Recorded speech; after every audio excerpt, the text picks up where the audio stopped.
Today I've taken up a very beautiful poem by William Shakespeare that is All the World's a Stage. Now the poem All the World's a Stage is written by the great poet, playwright and actor William Shakespeare. He is widely regarded as the greatest writers in the English language and the world's prominent dramatist.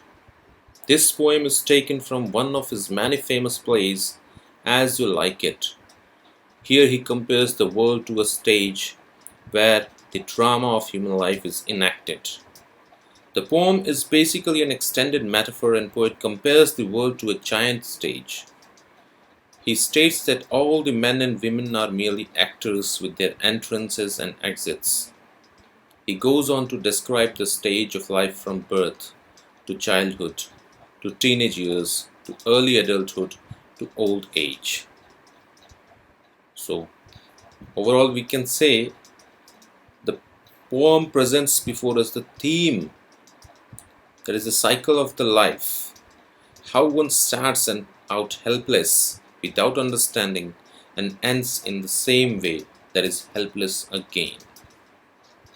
So let's begin the explanation part of the poem.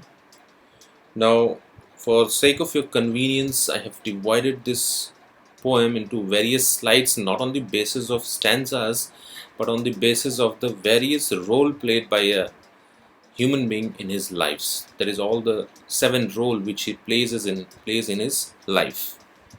So one by one all the slides will present the various role played by us. So here I go with the first one. All the world's a stage and all the men and women merely players. They have their exits and their entrances, and one man in his time plays many parts, his acts being 7 ages. Now as the poem begins, we are dragged to a stage. It is like we are the audience and we are watching a drama on this stage, right in front of our eyes. The poem tells us that the world is a stage and all the men and women are merely different characters with their entrances and exits. Now here entrances and exits represents birth and death respectively. The poet tells us that once the drama of life begins, all men and women, that is characters of drama, have to play different roles right from birth up to death. So in this beginning lines, as you can see, I have mentioned on the screen. In the beginning also I told you that the poet has used a lot of metaphors in this poem. So here you can see in the first slide, in this slide the poet has compared the world to a stage, the actors are compared to players, the birth and death compared to entrance and exit. So everywhere he has used metaphor. And one more line we have where he is using the words entrance and exits. So in this line we have both 2 figure of speeches, that is alliteration because the 2 different words beginning with the same sound, same letter, and the prominent one is antithesis because entrance and exit are exactly opposite words. So antithesis would be the more prominent figure of speech here, though alliteration is also present. Let's move to the next slide. At first the infant, mewling and pucking in the nurse's arms, and then the winning schoolboy, with his satchel and shining morning face, creeping like snail unwillingly to school. Now, as soon as a man or woman enters into the stage of world, he or she has 7 different phases or ages to go through. And while going through these ages, everyone has to play 7 different roles respectively. Now on this stage of a world, a man begins his act or role as an infant. That is like a newborn baby. This newborn baby pukes and cries in the arms of the nurses helplessly. The poet wishes to tell that all are born helpless because an infant depends on others for even the basic needs. So the poet wishes to tell that as soon as we are born, we are totally helpless. The second act or role starts right after this, as soon as he turns into a school-going boy. Now this school-going boy is reluctant to go to school because he is not ready to accept the responsibility of being a student. Now, in the poem, the poet has very beautifully depicted how a schoolboy with his satchel is walking very slowly like a snail towards school. The boy is compared to snail because he is unwilling to go to school. As a result, he is walking like a snail. So the boy here is compared to a snail. Rather, his walking style is compared to a snail because a snail crawls very slowly.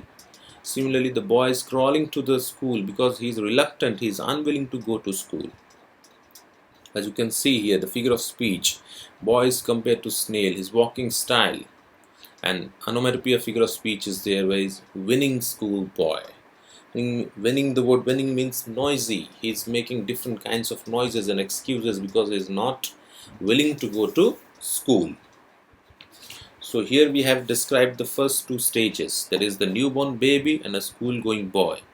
Now the next slide that I am going to present is the part of a lover which one has to play in his life. And then the lover, sighing like furnace, with a woeful ballad made to his mistress' eyebrow.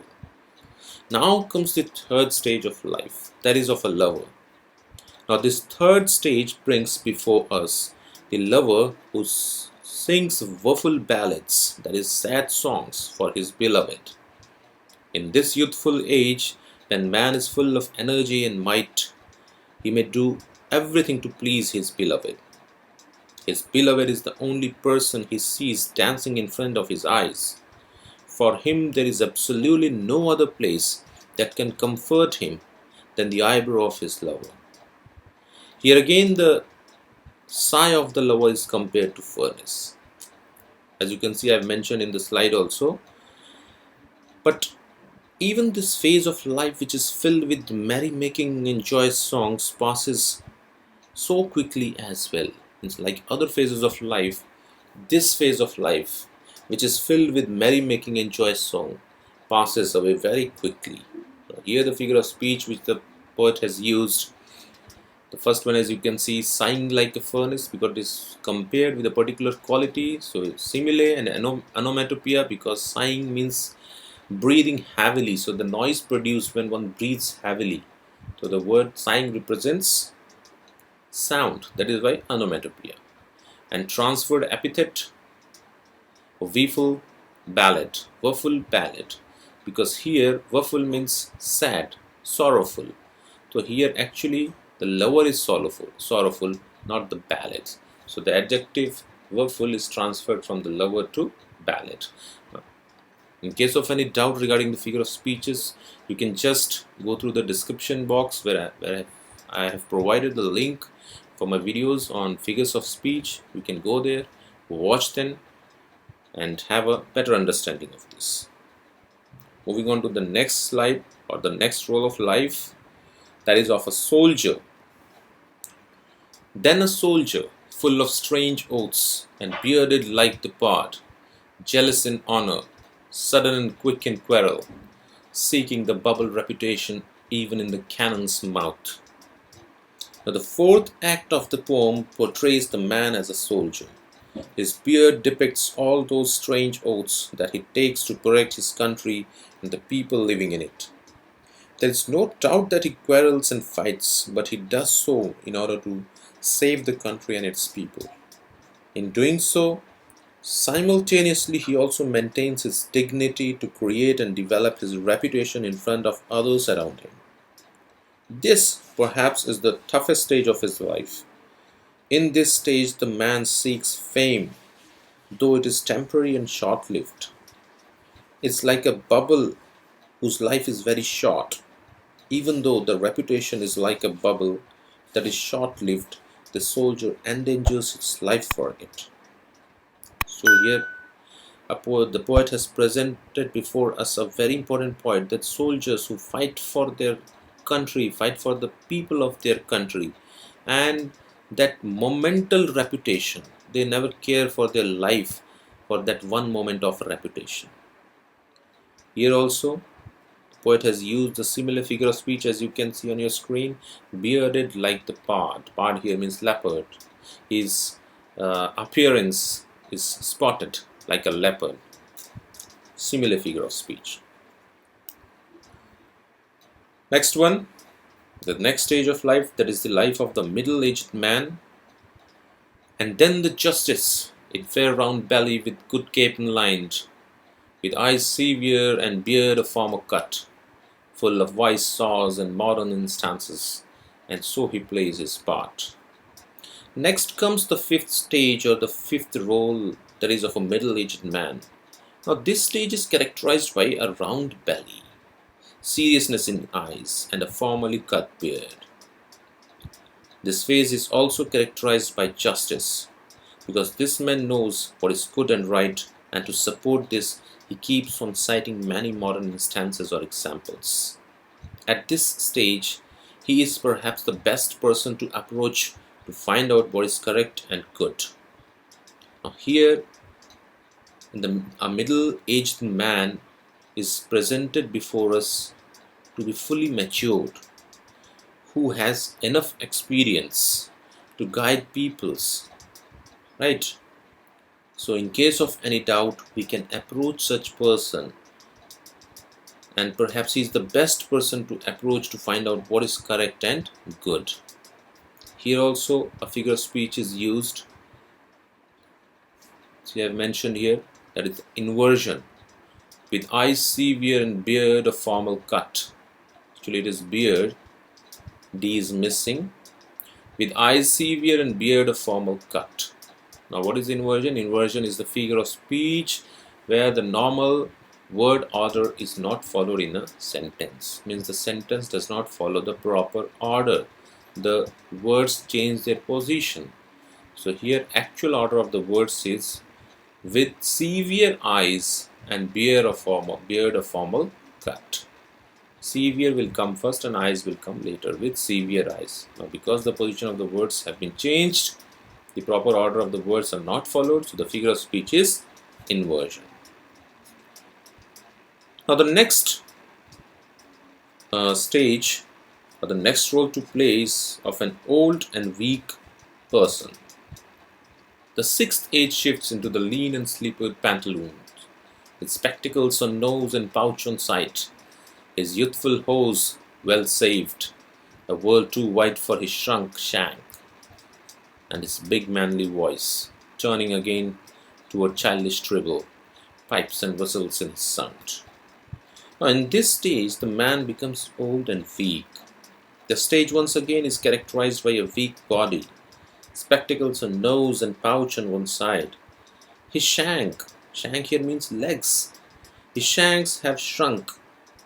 They have shrunk means become very thin, lean and thin. So his legs have shrunk, and his big manly voice now slowly changes to childish treble. Now a manly voice which he had before this stage, now that manly voice changes to childish treble. This man who has very well saved his youthful hose, that is trousers or pantaloons which he used to wear as a youth, he again starts using them, but since his legs have become very thin due to old age, these pantaloons are too big for him, and that is why the poet uses the phrase, a world too wide for his shrunk shank, and towards the end of this stage, even his manly voice changes to childish treble. A world too wide for his shrunk shank, very beautiful line. His legs have become very thin, and when he uses the old preserved pantaloons of his youth and he tries using them again, so his legs have become very thin. That is why he has used a world too wide for his shrunk shank. The figures of speech used here is alliteration, well saved, a world too wide. See the sound of W is repeated here. That is by alliteration, and transferred epithet into the lean and slippered pantaloon. Here the adjectives lean and slippered is not used for pantaloon, it is used for the thin legs of the person, thin legs of the old man, but the adjective is transferred from that old man to pantaloon.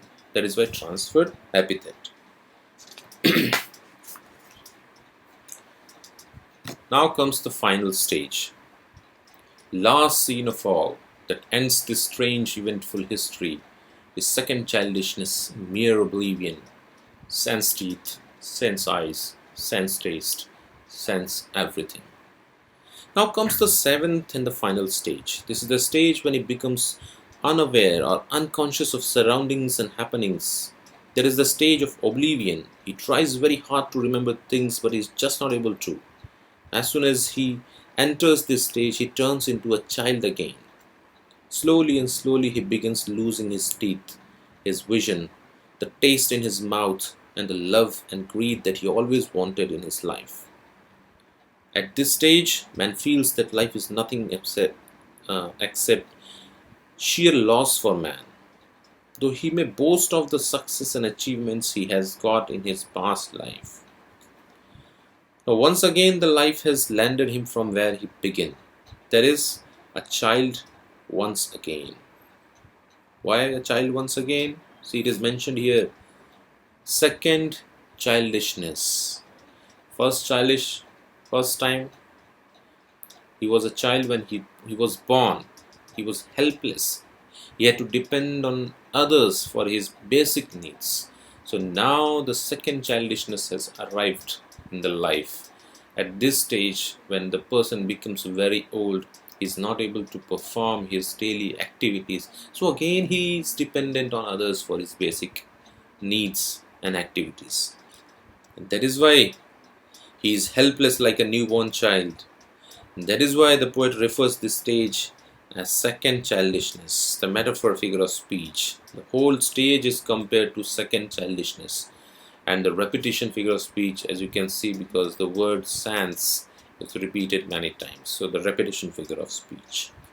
So in this way you can see the poet has very beautifully divided the whole life into 7 different stages, 7 different roles, 7 different characters, and tried to make us understand the various parts played by us in our life.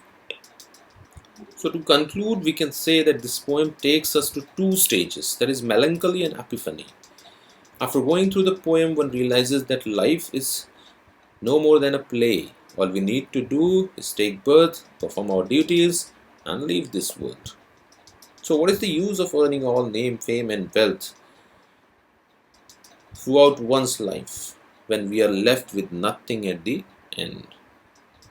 So this is all about this poem. I think you understood the poem very well. Thank you for watching the video. Hoping to see you very soon with my next video. Till then, goodbye, take care.